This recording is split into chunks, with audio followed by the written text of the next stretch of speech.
This negative vexed me for months as I tried to diagnose the issue, well, many issues with it.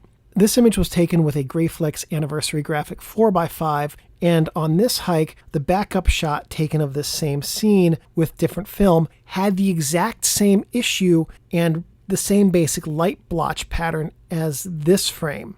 So that told me that what was going on here was not a problem with the film, but a problem with something about the camera. If these were light leaks, then there should be some sort of pattern to them. They're not either cone-shaped or different types of sharpness or the way that the light would be cast onto it.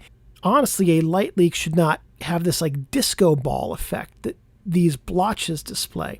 What I eventually found was that these myriad blotches come from pinholes in the camera's focal plane shutter. This is an issue that, if minor, can be fixed with some shutter curtain repair goo or tape of some kind. I used gaffers tape on a large curtain hole on this camera in the past, and it's worked just fine.